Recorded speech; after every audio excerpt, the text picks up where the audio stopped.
Boop, boop, boop, boop. All right, cool. All right, looks like it's up. Let's go over here. That's up, good. All right. Let's go here, F11, to get nice and full screen.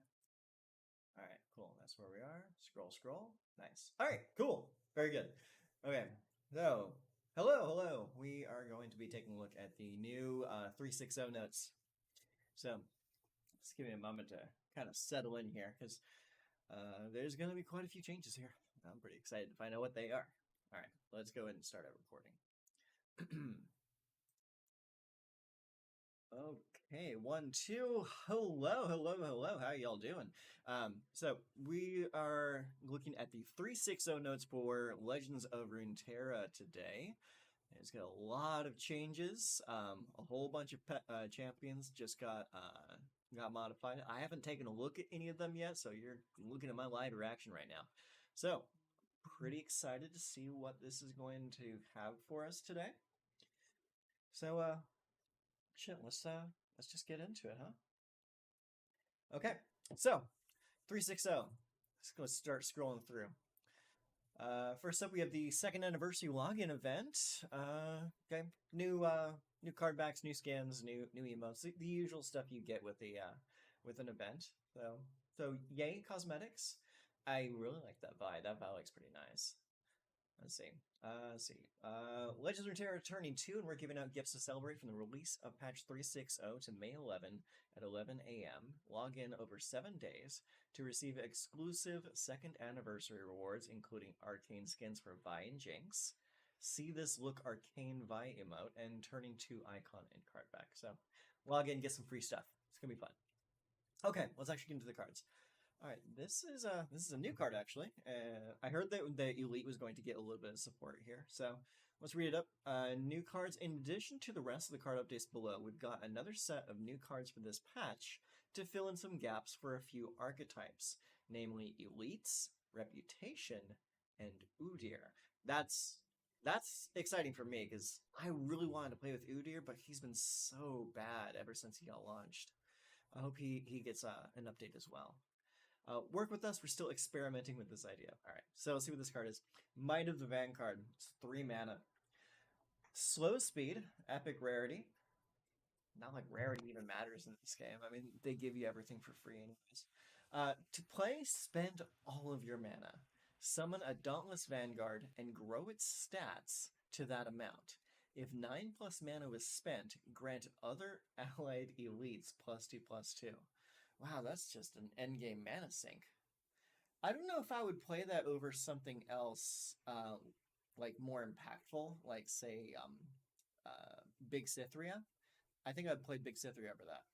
But that's a pretty cool alternative, though. So it might be worth checking out. See what they're saying over here. It says, we're generally improving the Elites package in this patch, and Might of the Vanguard acts as a flexible way to bring another fairly statted elite to the field, or make your other elites more elite in one big cast. Yeah, I like it because it's modable. It's like you can either just cast it as a 3 mana 3/3, or pump it up to like a 5 or 7 or 8. But I think it's gonna matter on your on the state of the game. If you can make it last to the end of the game at like 10+ mana, to give all of your board +2/+2, I think that'd be pretty cool. But honestly, if you're playing elites, I don't think your game should be going on that long. All right, let's take another look. Oh, we got a little video to go along with it. Let's take a look here. All right, plays the card. Oh, it says commit. All right, make big boy, buff the board. Pretty cool. Swing in for a lot. Everybody gets a little buffy there. How'd they get that buff? Oh, Cythria. Yeah, see, that's what I'm talking about. It's like, just play Cythria. Oh, yes. And the button says resolve now. Oh, and we got the sword and shield icons back. That was originally taken out in the beginning of the game, I believe. Okay, let's see what's next. For Glory, this is a Noxus card. 6 mana slow speed, reputation I cost 3, summon 2 Trifarian Glory Seekers. I like that. I like that a lot. That's really good. Much like with Elites, Reputation has had a few additional changes this patch to make the overall package more satisfying to pull off.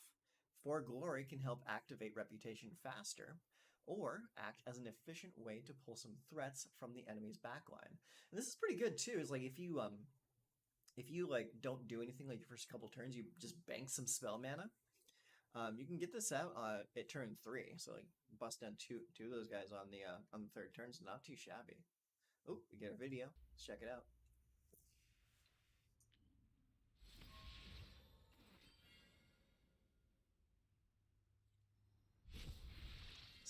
Get a couple good boys there. Swing in.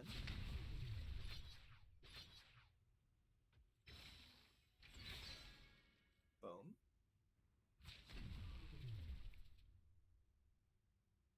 Yeah, you just beat ass. Yeah, not bad. That's a pretty good utility card. I'm not gonna lie. I like that a lot. All right, let's move on. Next, okay, so here's our Udir support card. It's called Inner Beast. It's a 2 mana burst spell. Give an ally +1/+1 this round. Create a stance swap in hand. That's not bad. Like for just it's well costed. It's burst, and you can play that into a stance swap. I like that. With Udir's new level up condition revolving around stances, Inner Beast acts as a flexible card that can work with a wide variety of Freljord cards, while providing a much more explicit benefit to Udir himself. Not bad, not bad. We'll have to see what they have in store for Udir too. That'll be a little bit further down, I think. Play the stance swap. Get your stance.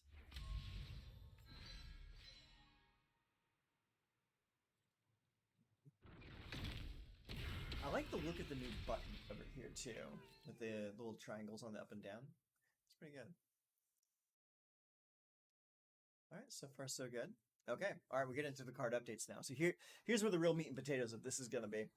This is going to basically tell us what our meta is going to start looking like pretty soon. So card updates. As laid out in early 2022 roadmap, this is our champion adjustments patch. We've made a range of changes to some underplayed champions to help smooth out their game plans, as well as some supporting cards for Elites, Reputation, and Udir, among others. Also, yes, nerfs the Bandle Tree and Yordles and Arms. That will make some people happy. Here's a look at each of the card updates coming in this patch. Side note, I never really had any problems with Bandle Tree. Or Yordles and Arms, or basically the Bandle City region in general. I just never had a big problem with it, but a lot of other people had a lot of problems with it. Okay, so champion Ashe, level 1. Level condition, you frostbite 4+ enemies. It changes how it works. Now it's you decrease 4+ enemies power to 0. So that's frostbite or other means. That really opens her up. I like that.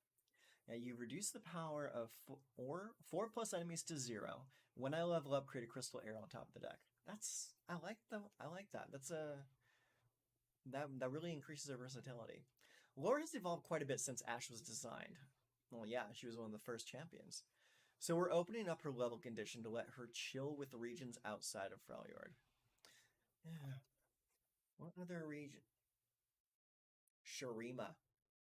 This will allow her to play with Shurima because Frostbite works in the same way as Quicksand now, and what is it? Troll Chant will also work with that. What else? What else am I thinking of? I think it's Renekton. Ashe Renekton can be a thing now. Because Renekton's spell reduces the power of another enemy by 2, as well as giving vulnerable. Yeah, that's a possibility. That might be a fun deck to play around with. Okay, next up we have Darius.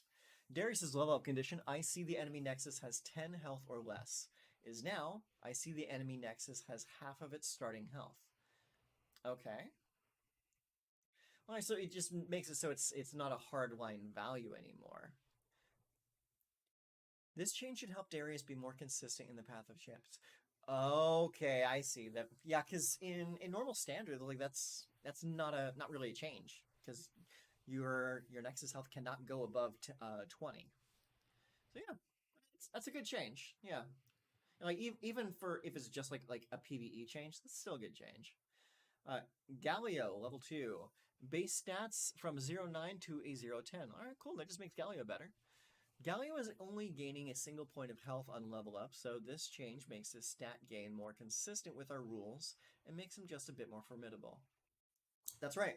'Cause that's something that I was a little weirded out on, because the formidable dragon gets +0/+2 when he eats someone. This is just a consistency change. Yeah, I like it. And I like Galio too. Okay, Garen. I heard Garen was getting some changes. Garen level 2, new effect, round start rally. When I'm summoned, give other allies +1/+1 this round. Hmm. Okay, that makes him a little bit less crap. Um, yeah, it's just this turn though. It's not a grant, so that's just a little bit of like a power level change. So yeah, it'll make him a little bit more playable. Garen was feeling a bit vanilla, so we modernized his design while helping him to enable Demacians to do what they do best. Fight with square stats. Fight with square stats. Yeah, all of their stats are the same on both power and toughness. Yeah, I like that. That's a decent change. That kind of like goes in line with like how I like to play Demacia. Like when I play Demacia, I like to play just a bunch of dudes that make the entire board just a little bit bigger. Cards like Poppy, Bannerman, Cythria, now Garen. Yeah, that's just a good change. All right, next up, ooh, Karma. I hope they don't do Karma dirty. Karma's one of my favorite champions. All right, so this is just for level 2. New effect, create in hand a random spell from your regions. When you play a spell, cast it again on the same turn. Okay, that's awesome. That's something that I always had a problem with Karma, is her losing that ability on her front end when she flips. Because sometimes you end up not even playing her until turn 9, turn 10 anyways. So you have the mana backup to protect her. Um, yeah, that's just a fantastic change. I like it. Karma losing functionality on level up didn't feel great, so her level 2 now retains the spell generation, which also helps replenish your hand if you empty it to reach enlightenment. Very, very valid, because like a lot of the times you're going to be playing her with Freljord to get mana ramp and level her all the way up to level 2. Wow. Yeah, good. Oh, I see Katarina's name and creeping up here. Let's see what they did. All right, Katarina, level 2. She's still a 4/3 for 4 with quick attack. New effect, play, rally. Create a 0-cost fleeting blade's edge in hand. Strike, recall me. Okay, so now you just get the blade every time you play her. That that could be really good. Yeah, so that's a similar thing to with Karma. It's like you just didn't lose that blade on play from her first half. Katarina's got a few more knives. Like Karma, she now retains her level 1 functionality, reducing the cost of Blade's Edge to 0 on her level 2 form. We're giving her a slight edge to clear our weakened targets to prevent chump blocking. Yeah, no, that's strong. And they reworked her in a way that doesn't make her completely busted. Like, she just still makes her a good champion. Yeah, I like it. I don't know if I'd be playing with her still, though. I might play around, like try and find a deck for her to fit into. But I don't think it would be a deck that I would take too seriously. LeBlanc or LeBlanc. Okay, level 2, new effect. When I level up and each time I see you deal 15 plus damage, create a mirror image in hand. If you already have one, reduce cost by 1 instead. Interesting. So now she gets it on the level up. It can be pretty tough to generate a mirror image, so giving her 1 on level up should help to increase LeBlanc's overall presence and thematic resonance. Okay, yeah. I mean that's just good, like giving you more options to play the mirror image, and you can use that spell that you just got from her leveling up to cast it immediately, and allow her another opportunity to deal 15 plus damage. That's good. Yeah, that's not bad. Leona, let's see. Oh, she has Overwhelm now. Yeah. Okay. Yeah. So they just gave her Overwhelm. She should have had Overwhelm from the get go. I like that. Yeah, that's good. So like now you don't have to waste using Zenith Blade on Leona. Okay. What do they say? Leona already has the Zenith Blade. Well, yeah. So this just makes sense, and y'all seem to like it when we accidentally shipped this before. This change should help Leona close out games more effectively once she levels up. Yeah, that's right. She when Targon first came out, she was originally an overwhelm unit, but they took that away from her because she was a little too strong somehow. I don't ever recall Daybreak being a legitimate deck that people were afraid of. Yeah, looks good. All right, Malphite, level 1, level 2. New effect, play stun an enemy. Okay. All right, so the level 1 is still the same. The level up mechanic is still the same, but the at level 2, if for whatever reason it ends up back in your hand, or you need to play a second Malphite, you get to stun something. And good thing about that is it's targeted, and you can play that defensively. That's just good news to me. I like that. Yeah, an upgrade is an upgrade. I don't know if it'll make him any more playable, but an upgrade is an upgrade. For a high-cost champion, we wanted to give Malphite a little extra rock and roll when he's dropped on the field. Being able to immediately stun a target makes him a better pick with Yasuo, and they scratch that out. Let's see what you're doing there. Lets him be more consistently stall the match until he can get into motion. Yeah, that's just good. No, I got no problem with that at all. All right, what's up next? Nasus. Okay, keywords none to fear. Okay, he gets his fearsome back. You should have never lost it. Nasus dropped this. We're just giving it back. For real, though, he was a little too scary on release, but he's fallen a little too far and could benefit from having it back. Yeah, you're not wrong. When he released, Thresh Nasus was literally everywhere. Like you couldn't go onto the ladder without seeing that somewhere. So yeah, I'm glad the doggo got his fearsome tag back. Good move. Nocturne, huh? All right. Nocturne level 2 change. When you play a unit, give enemies -1/-0 this round. 2. When you summon a unit, give enemies -1/-0 this round.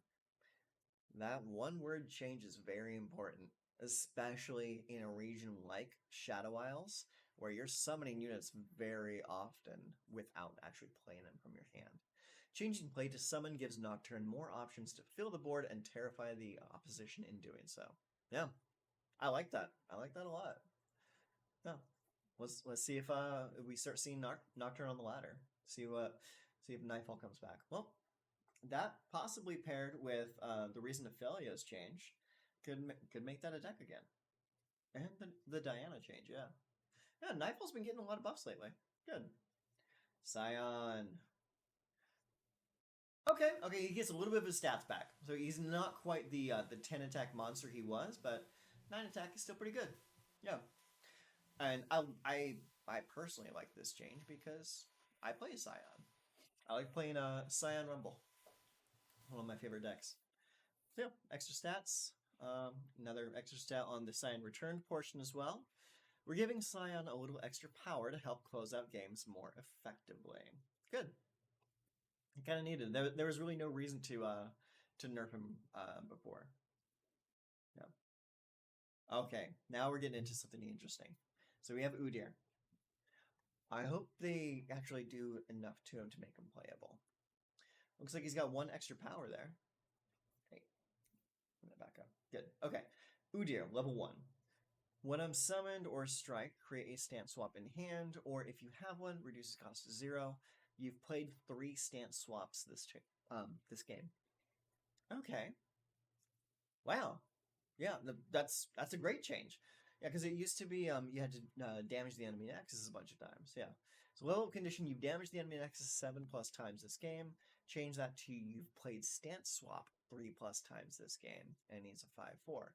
Yeah, that's not bad. You can more easily slot him into a decent mid range deck now. I don't think you would play him in any kind of like aggro or control deck, but a good mid range list would use him pretty well. And his level 2 is now 6/5. Yeah. Let's see. Do you have a blurb? Udir should feel right at home playing stand swap, so changing his level up to revolve around it should make his kit more cohesive overall. We're also giving his power a slight boost to make him more of a threat early on. Good call. Yeah. This is definitely going to increase his rate of play, and we'll have to play around with it and find the right deck for him. I'm not sure where that deck would be just by looking at it straight up. I don't know if he would play with Gnar still, because his level up is different. What else? Who else would you want to play him with? Maybe Jace in play him with Jace in a what's it called? In a tri-beam deck. Because the stand swaps cost 3. Yeah, that might work. That's just an idea. Anyways, moving on. Good change. I like that. Vladimir. He gets fearsome. Okay.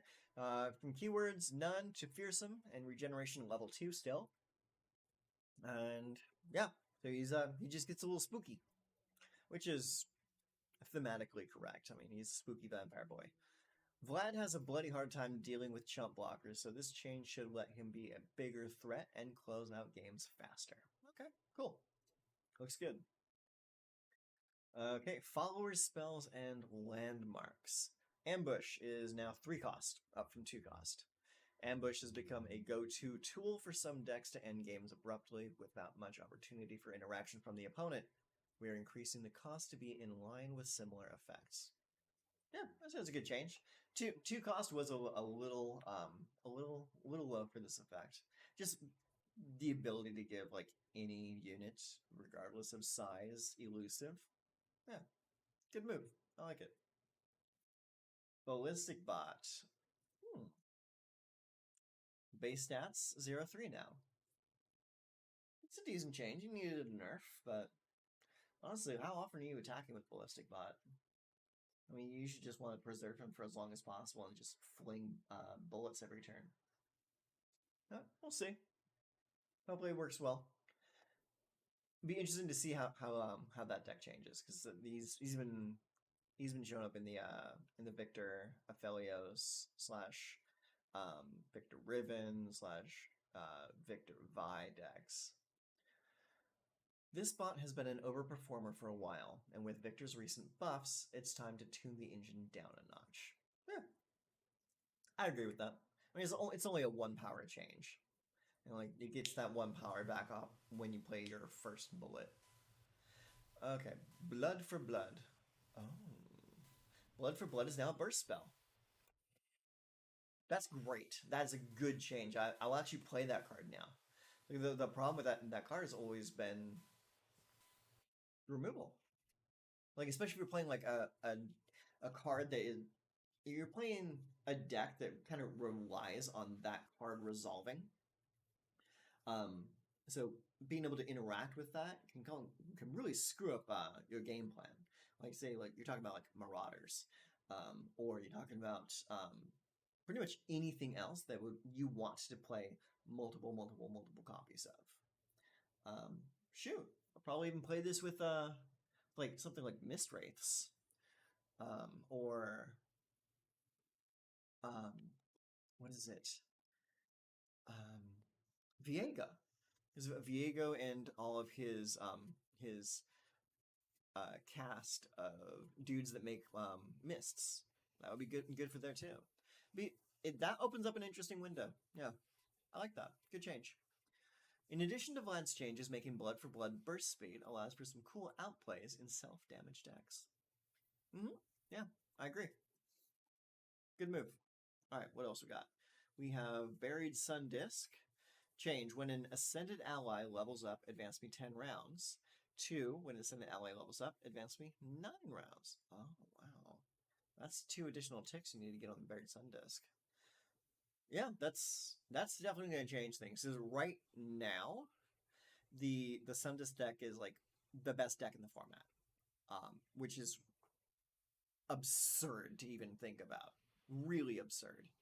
Because like this deck has always been a meme until the Udir change, and that deck has been like overrunning the ladder lately. So this is a good change. It doesn't destroy the deck; it just kind of pushes it back a little bit. We're happy to see Buried Sun Disc get some serious play, but it's getting flipped faster than we'd like for the impact it has on the game. Yeah, I've been seeing that thing get flipped on turn 6, and that's really early to get access to level 3 Udir and level 3, what's the dude's name? The mage dude, the guy that blows up landmarks and smashes your face in. Move on. What else do we have? Palace Bone Crusher. Okay, what do you got here? Change Reputation I cost 2 to Reputation I cost 3, and when I'm summoned, grant me Overwhelm. Oh, wow. That's good. That's really good. Yeah, because that card was just a big dumb beat stick before. You'd only see that in Expeditions. Yeah, I like it. In addition to For Glory and LeBlanc's changes, we want to make hitting Reputation more impactful, even at a slightly higher cost. Callous Bone Crusher is now more of a threat to close out games once Reputation is achieved. Yeah, that's interesting. I wonder how much that card's going to get played now. Interesting to see. I don't think I would play it myself, because like Reputation like really isn't like a very interesting deck for me to play. I mean, it's just big attack, hit hard, smork. It's not the most interesting deck style. Hiara Allseer. Okay, that's part of the Udir package. Change. When I'm summoned, create a stance swap in hand. It costs 0 this round. 2. When I'm summoned, create a stance swap in hand. The first stance you play each round costs 0. Ooh. Oh, I like that. That will actually make this see some play. Like you bring her in on turn 6 or whenever, and like you immediately get to use one of your stance swaps. So you don't have to like wait a turn or bank spell mana to make her useful. I like it. Good. With Udir's new level condition and Inner Beast, Hiara Allseer has also been changed to encourage more stance swap casts. I like it. I like that a lot. Yeah. Good stuff. Ooh, Swift Wing Lancer. Subtype none to subtype elite. That should have always been the thing. I mean, like this card, it was always great for like elite decks, just because when it dies, it gets you an elite. But now that it's an elite itself, and you can work with all the right synergies of a proper elite deck, yeah, that's good. Giving Swiftwing Lancer the elite subtype lets it benefit from Might of the Vanguard and Vanguard Squire's changes to make the archetype more cohesive overall. Yeah, solid change. You didn't have to do anything else with its power. You just change you just give it the elite tag. Yeah, I like that. The Bandle Tree. Cost change from 5 to 4, and text change. Round start, create a follower from a new region in hand. Win the game if you've summoned units from 10 rounds, or 10 regions. Now it's round start, create a follower from a new region in hand. Win the game if I've seen units from 10 regions summoned. Okay. So that needs to stay on the board for the entire game. Yeah, that makes that significantly worse. So yeah, I don't think we're going to be seeing any Bandle Tree decks anytime soon. Especially with the prevalence of landmark destruction lately because of the Sun Disc. Yeah, that kind of kills that deck. Let's see. This change makes it so the Bandle Tree's condition can be reset if it's removed from the field, increasing overall interactivity and effectiveness of landmark removal against the deck. Hitting the instant win condition is much harder, but we didn't want to completely burn the tree down. So the cost has also been lowered to make it an effective value generator for a relatively high initial investment. It's not bad. Well, honestly, if someone were to play that now, I mean, I'd probably just play that as a value generator, just to give me an extra minion every turn. Yeah. Okay, Vanguard Squire. From cost 4 to cost 3. Okay, so yeah, it's just 3/3 for 3 on its own, like same as like the spell that gives you a 3/3 elite.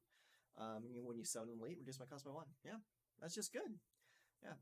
Middle Cythria. That's good. I like that. Got really not much more to say about that. It just makes it a better card.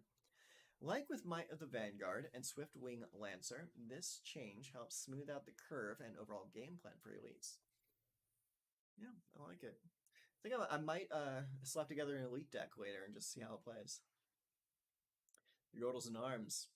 This has been the card that has been pissing a lot of people off. But honestly, I haven't really seen it lately because Shurima's basically taken over the meta. Change. Give all allies +2/+2 this round if you've summoned or cast cards from 4+ regions. Give allies +4/+4 instead. Give allies +2/+2 this round if you've summoned or cast cards from 4+ regions. Give allies +3/+3 instead. Okay, so they're knocking down the +4/+4 to +3/+3. So that takes a little bit of power away from it without really destroying the card. Honestly, the +4/+4 has always been ridiculous. Like why is it giving so much power? Let's see. What do they say? Yordles and Arms hasn't seen as much play as before 3.4 with all the new decks popping up. True. But it's still a little too scary when it is played, so we're reducing the enhanced effect. Yeah, I'm fine with that. Game rule updates. Okay, what's this? Following up from patch 3.4.0, we have had some important rule changes, as well as more visual UX improvements. We've got a few videos here that outline all the changes, but please read below for full info. Well, let's see. What does it say?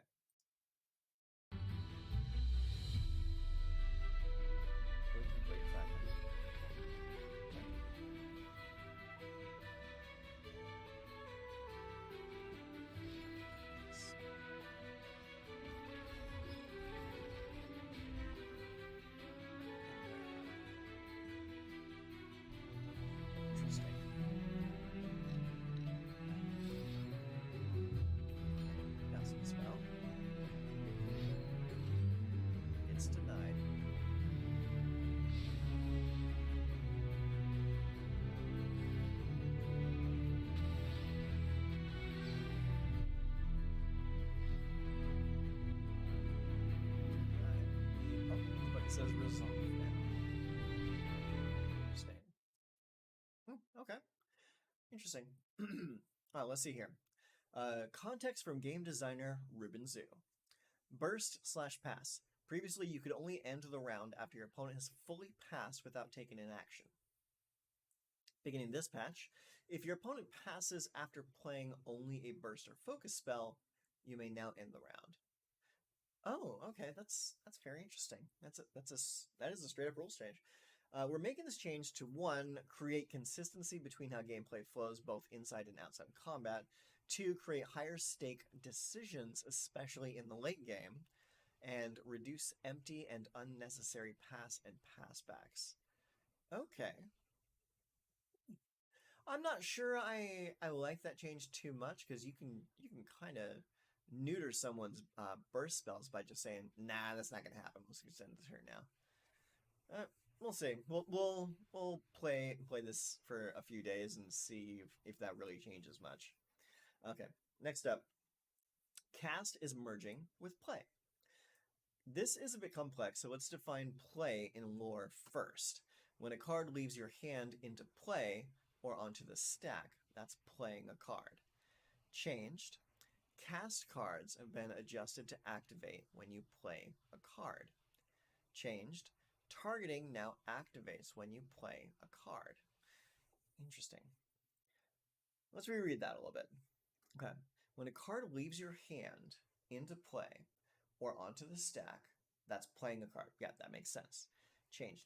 Cast cards have been adjusted to activate when you play a card. Okay, so you play a card, and the card activates. Changed.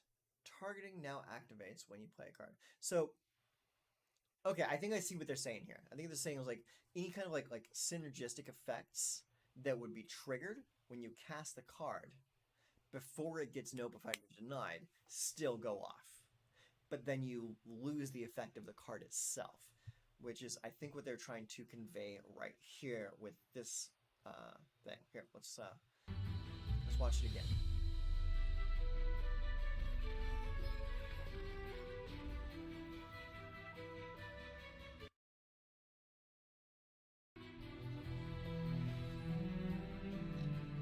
Yeah. So this is before cast it. Nothing happens down here, and you notify. So you get nothing, no benefit whatsoever. Now you cast it. Boom, boom. You get the effects. Still gets notified. You don't get the ebb, but you still get the synergistic effects. Yeah, that's a good change. That is a great change, and that honestly that's the way it should be. Like that rule change brings it more in line with how Magic the Gathering plays. It's like in Magic the Gathering, when there are cards that get a triggered effect when you play a card from your hand or you cast a spell, regardless of whatever kind of spell it is, and your opponent counters that spell, the trigger still happens because you cast it from your hand. It's like even you still cast the spell even though it got countered. Like a counter doesn't negate the fact that you attempted to play a spell. Yeah, that's a good change. I like that change a lot. With this change, we're adjusting 61 cards in ways that range from small text-only changes to larger impact timing changes. The vast majority of these cards are card buffs with some slight tweaks and a few nerfs. We plan to extra closely monitor both in positive cases for buff cards and negative cases for nerfed cards and make future changes accordingly. We're making these changes to 1. Unify the timing of our spell listeners to increase consistency and understandability. Makes sense. 2. Increase gameplay satisfaction of playing with cards like Lux or the Dinger. Increase the overall utility of slow spells. Good. And clean up the space for new mechanics. Yeah. Yeah, that's good. Mm-hmm. Well, yeah, I like it. This might be hard to fully grasp right away, so take some time to experiment. Our goal is to make gameplay more intuitive right off the bat, and we've put the work in to iterate on these changes to make sure they'll land right. And we'll keep a close eye on feedback. Once the patch drops, let us know how you feel about the changes. Okay, so we got some visual UI updates, so let's take a peek here. All right, what are you showing me? Okay, little thing right there. Got some icons over there.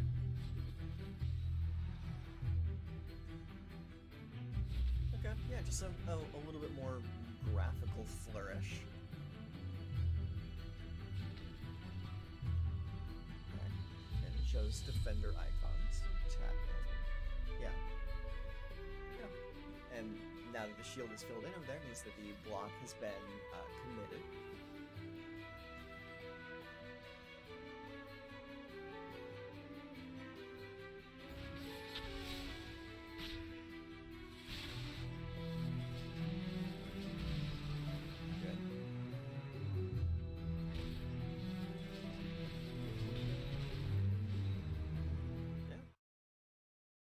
Looks good to me. I do enjoy new graphical flourishes. On top of 3.4.0's Premonition update, this patch we've added additional visual UX updates to make it easier to tell what's going on in match. No gameplay rules are changing based on these updates, they're only visual. Here's some additional context from the easy target.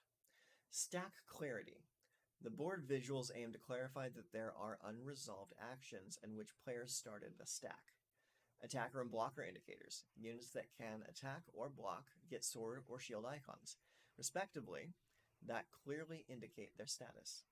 Turn gems and button naming. The OK/end turn blue button has been relabeled to consistently name what's happening to reduce ambiguity. The two gems have been added to the button to indicate turn status. A lit gem means the player on that side has committed an action. Once both gems are lit, actions will be resolved or the round ends. Next, attacker chevrons. Attackers have a red pointy indicator if they're going to hit the opponent's nexus. They lose it if they're blocked or reduced to 0 power. Okay. Because 0 can't attack. Clearer ghost blockers. Ghost blockers, the translucent visuals that remain after a blocker is removed during combat, now appear under the blocker as soon as it's been placed, to make it clearer that the attack is still blocked, even if they're removed. That's a good move. I like that. As with the game rule updates, we've done a lot of testing on these to make lore a more intuitive experience overall. And we're looking forward to your impressions and feedback once the patch drops. Okay, got some personalization here.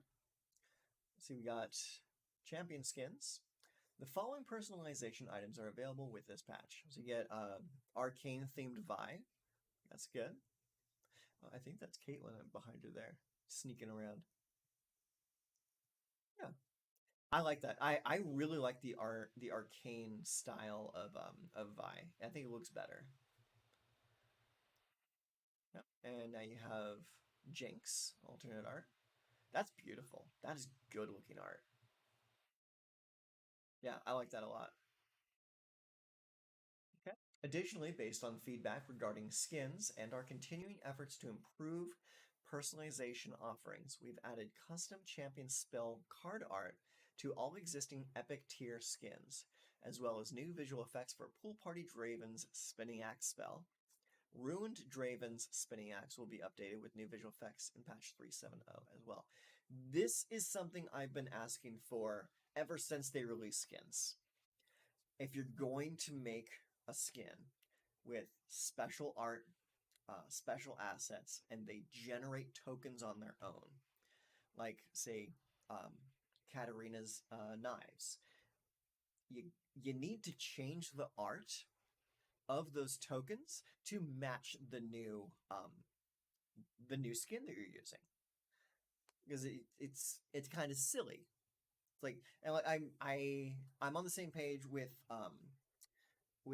animations. I think every skin should come with a custom animation, because otherwise, what's the point of buying the skin if the animation that you're seeing when they level up is the original animation?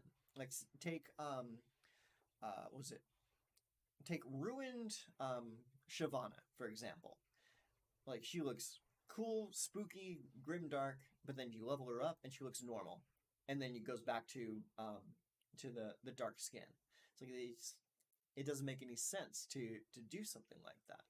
It's like, if you're going to go through the work of putting all this great art into making a new skin, make an animation to go with it, and also change the voice lines to match the theme of the new skin.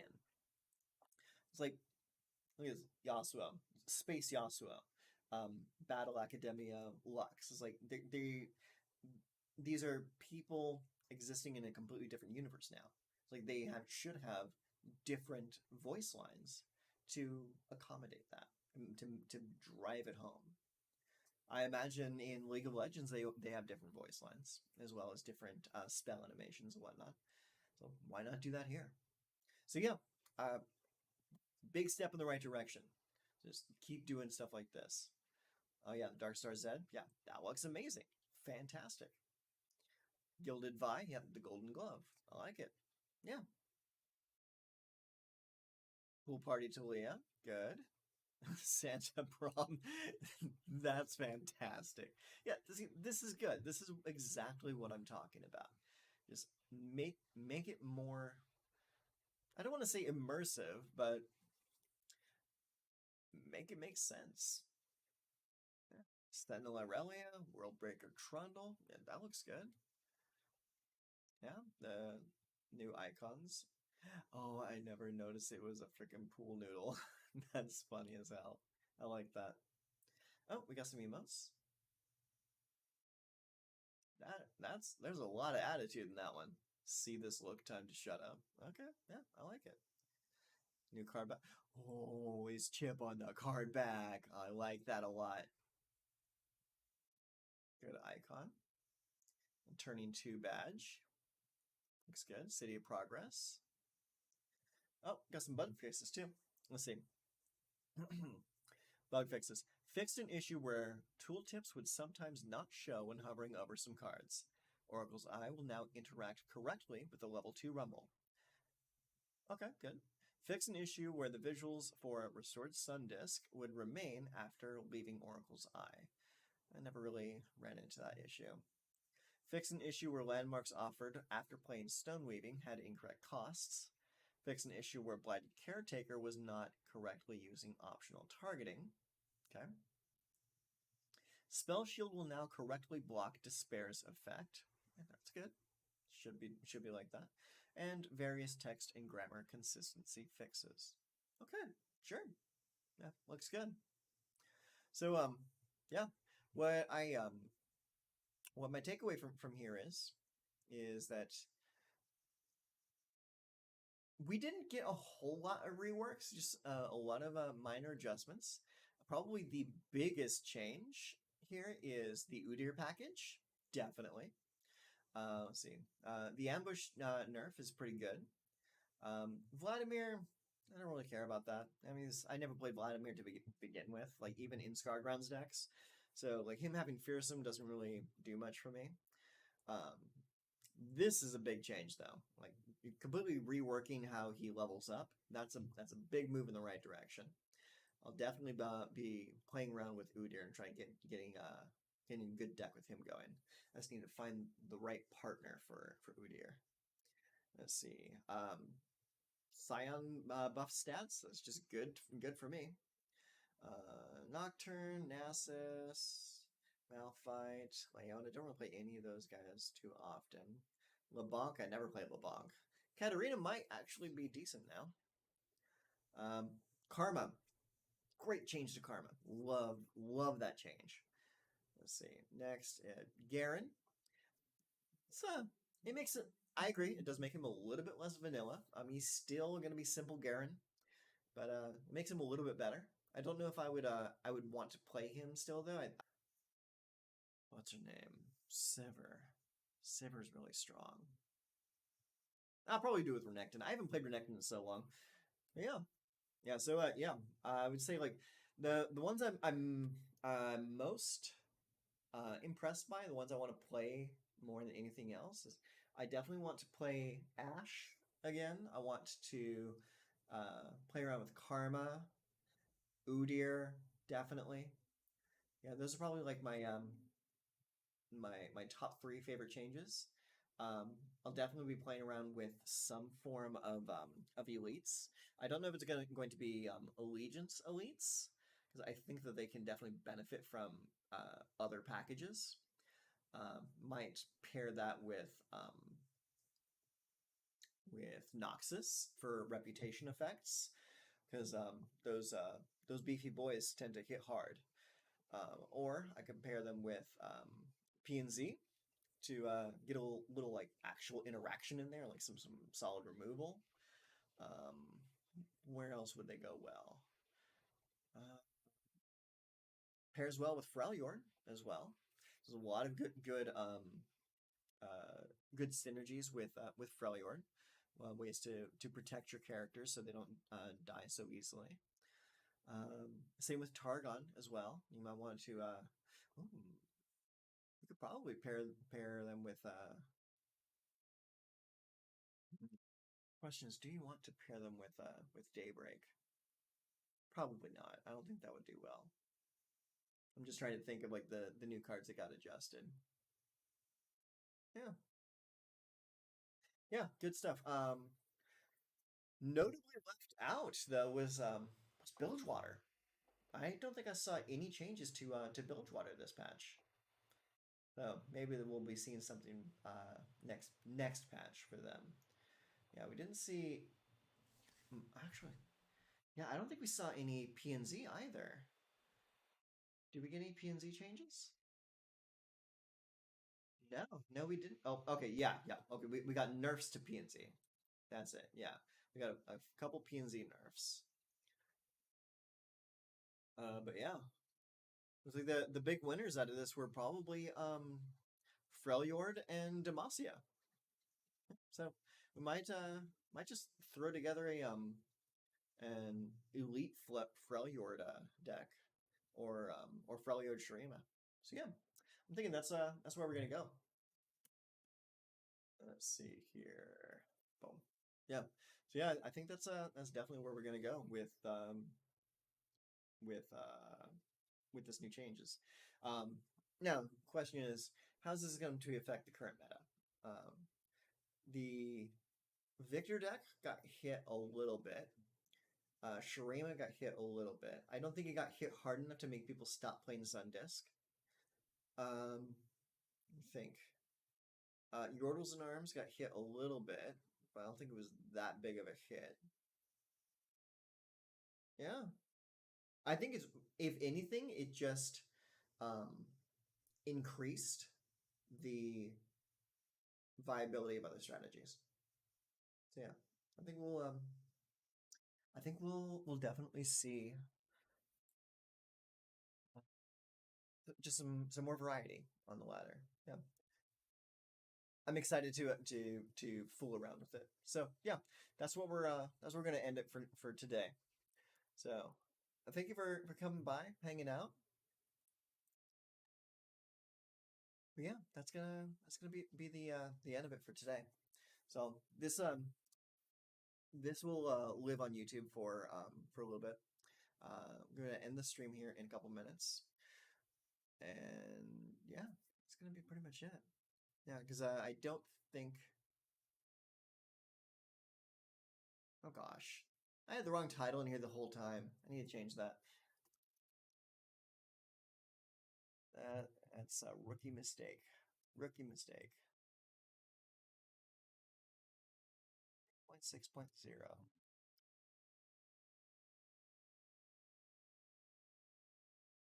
Reaction. Well, we'll call it live reaction. That's what we'll do. There we go. There we go. Change the title. Change this to Legend of Runeterra patch 3.6.0 live reaction. Going over the changes and thoughts on meta. Yeah, there we go. I am really really excited for these changes. I love anytime old champions get adjusted to kind of like bring them more in line with where they're actually competitive with the new champions. Because like you see all these old champions like Lux, Darius, Garen, Ashe, Thresh, like all of these old school foundations characters, just being left in the dust. Because like there's no reason to play with them when you have all these new hyper powered characters.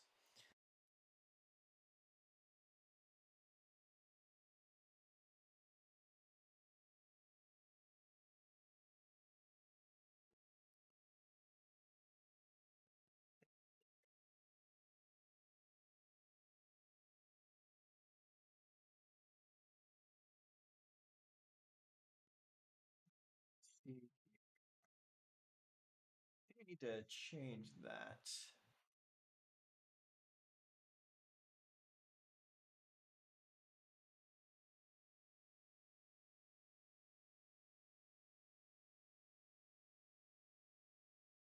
A bit of a different thumbnail.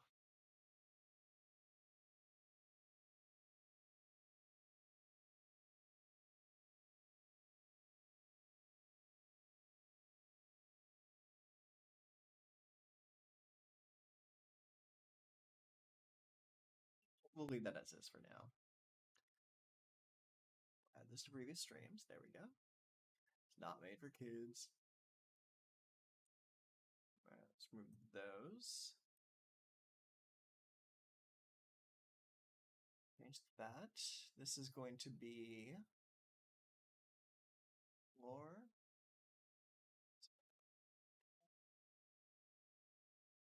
There we go. Let's get the right tags in there. Boom. Okay, cool. Gotta set all of our stuff up real quick.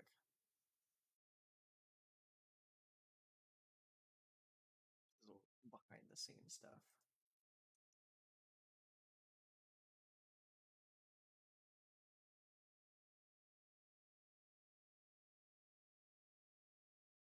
Allow all comments. Okay, and save. All right, cool. All right, so like I said, thank you very much for coming and hanging out. It's just under an hour of reactionista time here. So yeah, I'm pretty excited. I really want to see how the meta shapes up. So yeah, that'll be it for now. Take care of yourself.